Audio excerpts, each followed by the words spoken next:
Hello good morning बच्चों, welcome back in NMS classes.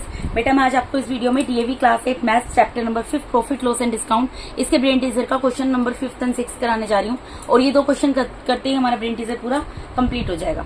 तो चलिए देखते हैं क्वेश्चन नंबर 5 में क्या बोल रहे हैं। क्वेश्चन नंबर 5 था, Rohit marks his goods at 40% above the cost price but allows a discount of 5% for the cash payment to his customers. What actual profit does he make if he receives rupees 1064 after allowing the discount? यहाँ पर बोल रहे हैं रोहित जो है वो अपने goods के ऊपर 40% मतलब जो भी कॉस्ट प्राइस है ना उसके ऊपर वो 40% बढ़ा देता है। ठीक है, 40% बढ़ा देता है और उसके बाद मार्क प्राइस के ऊपर क्या करता है, मतलब और क्या करता है 5% का डिस्काउंट देता है कैश पेमेंट पे अपने कस्टमर्स को। अब आपको ही बताना है कि वो एक्चुअल में कितना प्रॉफिट वो बनाता है अगर वो 1064 उसको जो है डिस्काउंट अलाउ कर दे तो, मतलब इफ ही रिसीव्स, अगर वो रिसीव करता है 1064 डिस्काउंट देने के बाद। ठीक है, यहाँ पर क्या बोल रहे हैं, मैंने आपको बोला था पहले आता है सीपी, फिर आता है एमपी, फिर आता है एसपी। इससे मैं आपको क्वेश्चन समझाती हूँ। यहाँ पर ये बोल रहे हैं रोहित एक लड़का है, वो अब कोई सामान खरीद कर लाया मार्केट से। ठीक है, कोई भी खरीद कर लाया होगा, ऑब्वियसली तभी सेल करेगा, शॉपकीपर है। ठीक है, वो चाहता है जो कॉस्ट प्राइस, जो कॉस्ट उसको पड़ी ना उसके ऊपर वो 40% बढ़ा दे और तब टैग लगाए मार्क प्राइस का। ठीक है, और जब मार्क प्राइस के ऊपर 40% बढ़ा के टैग लगा रहा है, मार्क प्राइस के ऊपर वो अपने कस्टमर को क्या देता है, डिस्काउंट देता है 5% का। ठीक है, ये कर रहा है वो। और उसके बाद जो है वो क्या कर रहा है, he receives rupees 1064 after allowing, और डिस्काउंट देने के बाद वो क्या कमा रहा है 1064 रुपीज, यानी सेलिंग प्राइस आपको दिया हुआ है यहाँ पर 1064 रुपीज। ठीक है, ये आपको बोला हुआ है, तो आपको बताना है उसको प्रॉफिट कितना हुआ, प्रॉफिट निकालना है। तो प्रॉफिट किसके बीच में निकलता है बेटा, सीपी और एसपी के बीच में निकलता है। आपको यहाँ पे क्या निकालना है, आपको प्रॉफिट निकालना है। मैं क्वेश्चन दोबारा समझा देती हूँ। यहाँ पर आपको बोला है, मैंने आपको बताया था सीपी एमपी एसपी, इस तरीके से आप लिखना, ग्राफ बनाना, आपके लिए क्वेश्चन इजी हो जाएगा क्योंकि स्टेप बाय स्टेप आपको पता होगा किसके बाद किस चीज को सोल्व करना। मुझे यहाँ पर बोल रहा है कोई चीज, कोई लड़का है रोहित, वो कोई सामान खरीद कर लाया, शॉपकीपर है, गुड्स लेकर आया। ठीक है, अब कॉस्ट प्राइस हमें नहीं पता कि क्या है, तो जो चीज नहीं पता क्योंकि क्वेश्चन यहीं से स्टार्ट है, इसको मैं मान लूंगी रुपीज एक्स। ठीक है, अब सपोज करो ये एक्स रुपीज है, इसके ऊपर वो 40% बढ़ाकर यहाँ पे मार्क प्राइस लगाएगा। ठीक है, 40% बढ़ाकर लगाएगा, मार्क प्राइस निकल गया। मार्क प्राइस के ऊपर वो 5% का डिस्काउंट देगा, मतलब 40% बढ़ा देगा। मार्क प्राइस मुझे नहीं पता कितना है, लेकिन वो इसके ऊपर 40% बढ़ा के मार्क प्राइस का टैग लगाएगा। और मार्क प्राइस के ऊपर अगर वो 5% का डिस्काउंट दे रहा है तो उसके बाद उसकी चीज जो है डिस्काउंट देने के बाद 1064 में सेल हो रही है। तो आपको ये बताना है कि वो कितना प्रॉफिट इसके ऊपर अर्न कर रहा है। ठीक है, तो सबसे पहले मैंने बोला क्योंकि देखो किसके ऊपर बढ़ाया उसने, जब यहाँ से बात हो रही होती है ना कि सीपी के ऊपर इतना % बढ़ा दिया तो हमें सीपी को ही अज्यूम करना पड़ता है। तो मैं मान लूंगी let CP of goods, CP मतलब cost price of goods is equals to rupees X. ठीक है, अब इंक्रीज इन प्राइस, जब हम सीपी से एमपी पे जाते हैं और सीपी में कुछ % बढ़ रही है तो उसका मतलब क्या है, प्राइस बढ़ाया है, तो उसको बोलते हैं इंक्रीज इन प्राइस। वो कितना बढ़ाया है, 40% बढ़ाया है। 40% किसका बढ़ाया है, ऑफ एक्स, तो 40% ऑफ एक्स निकाल लेंगे। 40 divided by 100 multiply by x. ठीक है, क्या निकल गया, 0 से 0 कैंसिल हो गया, 2 2 ज़ा 4, 2 5 ज़ा 10, यानी क्या आ गया 2/5 एक्स रुपीज में। ये क्या निकल गया हमारा, इंक्रीज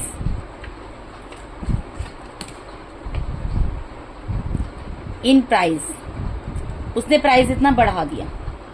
ठीक है, अब मार्क प्राइस क्या होगा, आप मुझे यह बताओ मार्क प्राइस क्या होगा। ये क्वेश्चन में पहले भी इस टाइप का समझा चुकी हूँ। मार्क प्राइस क्या होता है, देखो मार्क प्राइस क्या होगा, एक तो जो कॉस्ट प्राइस है वो आएगा इसमें। ठीक है, और प्लस में इंक्रीज इन प्राइस आएगा, तभी तो मार्क प्राइस है। क्योंकि मार्क प्राइस कब बना, जब उसने 40% कॉस्ट बढ़ा दी, तो जो कॉस्ट थी चीज की, जो भी आइटम था उसकी जो कॉस्ट थी, जो कॉस्ट प्राइस था वो तो आएगा। प्लस में जितना प्राइस बढ़ा दिया उसने, इंक्रीज इन प्राइस, वो मिलाकर ही तो मार्क प्राइस बनेगा। ठीक है, क्योंकि क्या बोला है कि कॉस्ट अगर 10,000 का 10,000 के ऊपर 40% बढ़ा दिया तब टैग लगाया, तो यानी कि 10,000 का अगर आर्टिकल है सपोज करो ये, और उसके ऊपर 40% बढ़ा दिया तब यहाँ पे टैग लगा है, एमपी लगा है, मार्क प्राइस लगा है, ठीक है। तो कॉस्ट अगर 10,000 है उसका 40, तो 10,000 तो लगेगा ही लगेगा एमपी में, प्लस उसका 40% जो निकलेगा वो भी, तो क्योंकि मुझे ये नहीं पता कॉस्ट प्राइस कितना है, मैं उसको एक्स माना था तो एक्स का 40% निकाल दिया, तो यानी कि रुपीज एक्स जो कॉस्ट प्राइस है वो तो ऐड होगा ही होगा मार्क प्राइस में, प्लस 40% ऑफ एक्स वो भी तो ऐड होगा। 40% ऑफ एक्स क्या है, इंक्रीज इन प्राइस जो मैंने भी निकाला है यहाँ पर, ठीक है। तो इन दोनों को ऐड कर देंगे, ये क्या है एक्स और ये क्या है 2/5x। इसको सोल्व कर लेंगे, यहाँ 5 आ गया, यहाँ 5x प्लस 2x आ गया, यानी कितना आ गया रुपीज 7x अपॉन में 5।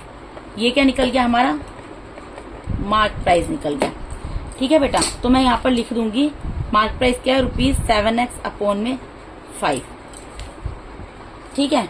अब आप बताओ मुझे यहाँ पे देखो यहाँ पे करके दिखाती हूँ, मुझे यहाँ पे ये पता लग गया मार्क प्राइस कितना है, रुपीज 7x अपॉन में 5 है। डिस्काउंट कितना है, डिस्काउंट कितना परसेंट देगा वो अपने कस्टमर को। अब मार्क प्राइस के बाद किसकी बात आती है, डिस्काउंट की और सेल के रिलेशनशिप की। डिस्काउंट कितना है 5% है, तो मार्क प्राइस पता है, डिस्काउंट पता है, तो हम सेलिंग प्राइस निकाल सकते हैं। सेलिंग प्राइस का फॉर्मूला क्या होगा, mark price multiply by 100 minus discount percent, क्योंकि डिस्काउंट लॉस है शॉपकीपर के लिए, वो माइनस कर देगा अपॉन में 100। मार्क प्राइस कितना निकाला है 7x अपॉन में 5, मल्टीप्लाई में 100 माइनस डिस्काउंट परसेंट कितना है 5 है, डिवाइडेड बाय 100। इसको सोल्व करेंगे क्या आएगा, यहाँ 7x मल्टीप्लाई में 95 अपॉन में 5 मल्टीप्लाई बाय 100, यही हो जाएगा। अब कैंसिल कर दो, 5 1 5, 5 1 5, 5 9 45, ठीक है। तो अब ये 19 7 जो होता है ना वो होता है 133 अपॉन में 100x रुपीज।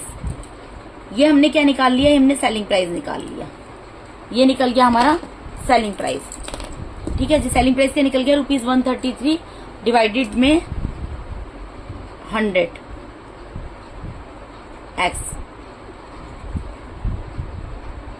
ठीक है बेटा। अब आप यहाँ पर ये चीज देखो, सेलिंग प्राइस इतना है, लेकिन सेलिंग प्राइस तो हमने निकाला है ये, लेकिन सेलिंग प्राइस हमें दिया क्या हुआ है, but selling price is equals to rupees 1064, ये तो क्वेश्चन में दिया है, यहाँ पर दिया था ना, देखो सेलिंग प्राइस वो अपनी चीज को रुपीज 1064 में सेल कर देता है, तो हम इन दोनों को इक्वल लिख सकते हैं। Therefore 133 upon 100 x is equals to 1064 लिख सकती हूँ ना मैं, क्योंकि दोनों चीजें इक्वल है, यहाँ भी एसपी है, यहाँ भी एसपी, एसपी की वैल्यू है, एसपी की वैल्यू है, तो एसपी से एसपी कैंसिल हो गया, इन दोनों को इक्वल लिख सकती हूँ। अब यहाँ पर एक्स की वैल्यू निकालनी है, तो एक्स को अपनी जगह पर एज इट इज रहने देंगे, 1064 मल्टीप्लाई बाय इसका क्या होगा, रेसिप्रोकल चला जाएगा यहाँ पर, ठीक है।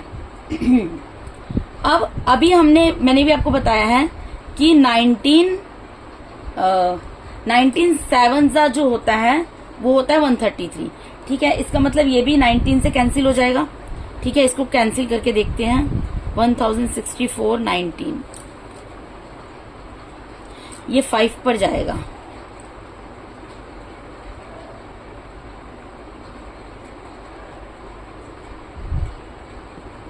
ये जाएगा 5 पर, आएगा 95, ठीक है बेटा। और फिर इसके बाद ये चला जाएगा आपका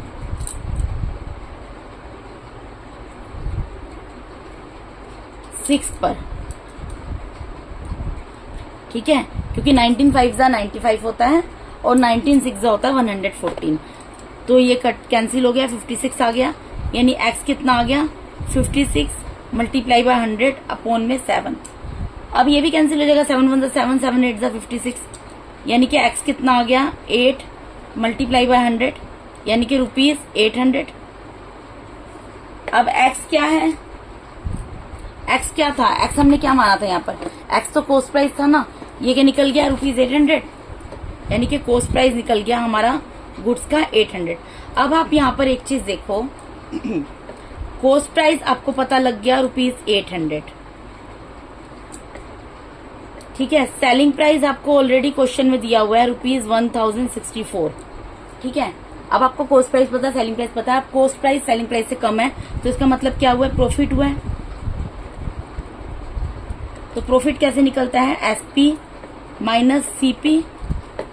तो 1064 में से 800 को माइनस कर दोगे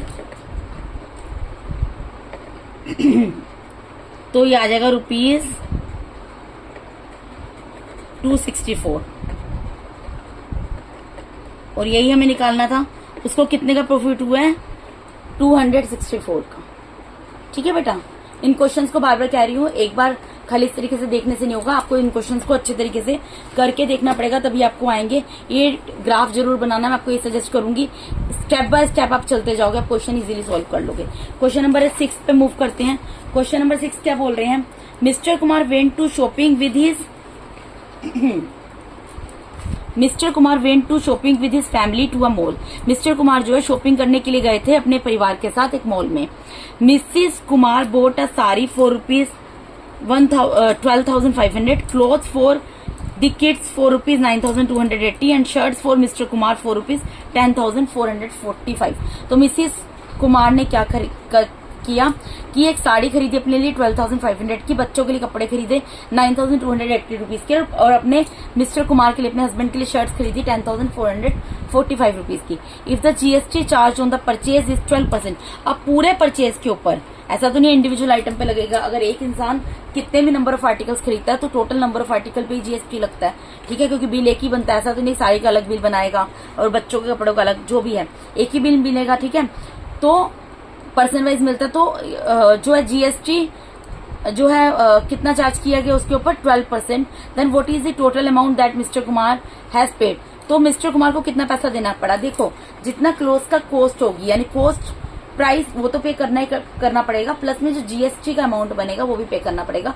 पहले हमें इन सब क्लोथ का टोटल निकालना पड़ेगा, फिर हम देखेंगे इनका जीएसटी कितना इनके ऊपर पड़ा, मतलब इन क्लोथ के ऊपर 12% जीएसटी निकाल के कितना पड़ रहा है, और फिर उसके बाद जो है क्या हो सकता है इसके अंदर, तब टोटल अमाउंट पता लगेगा ना, ठीक है। तो हम क्वेश्चन स्टार्ट करते हैं। सबसे पहले क्या करेंगे, जो जो चीजें खरीदी हैं वो लिखते हैं।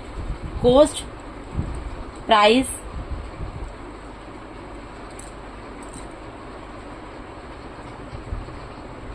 Of a sari.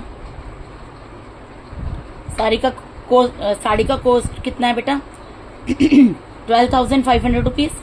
फिर cost price of the kids clothes, बच्चों के कपड़ों का कितना है ₹9,280, ठीक है।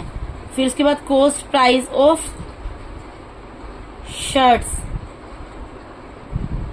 बेटा पूरा लिख लेना, मैं इसी तरीके से लिख के अभी दिखा रही हूँ। ये कितना पड़ेगा 10,445। तो देयरफॉर यहाँ पर क्या निकलेगा, total cost price. Cost price को क्या बोलते हैं, सीपी।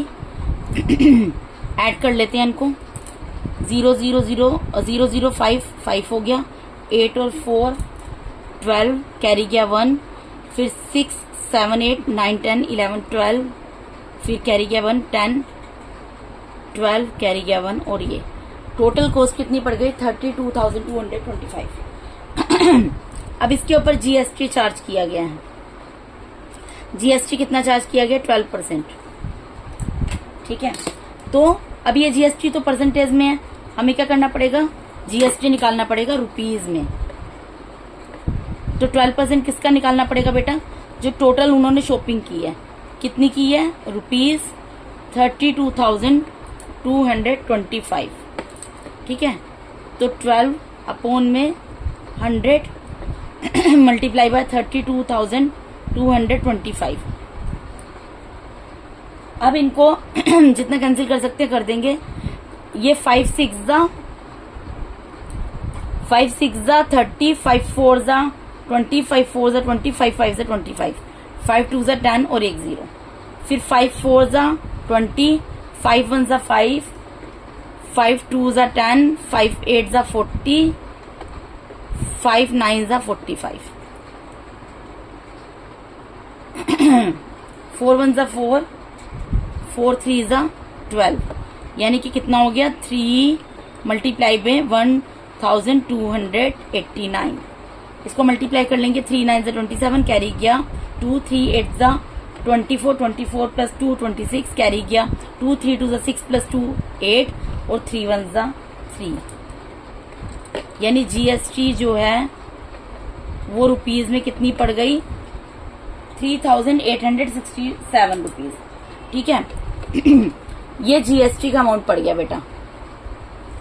अब एक बात बताओ, उसने जब शॉपिंग की उसने ये टोटल कॉस्ट तो दी होगी, मतलब ये जो कॉस्ट है जो उसने आर्टिकल्स परचेज किए ये सब अमाउंट दिया होगा, और प्लस में अगर जीएसटी लगा तो जीएसटी का अमाउंट भी दिया होगा। हमें परसेंटेज पता थी, हमें अमाउंट नहीं पता था। हमने क्या किया, जो जो आर्टिकल्स खरीदे थे उन सबको टोटल कर लिया, टोटल अमाउंट के ऊपर जीएसटी का परसेंटेज निकाल दिया कितना है।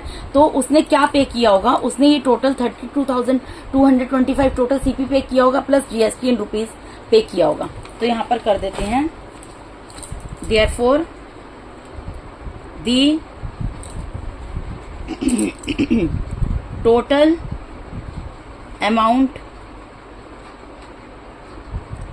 paid by Mr. Kumar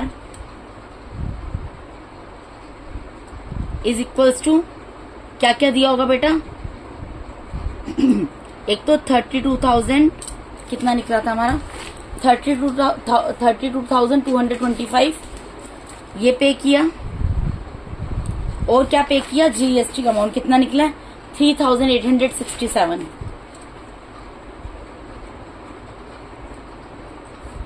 इनको प्लस कर देंगे बस अब,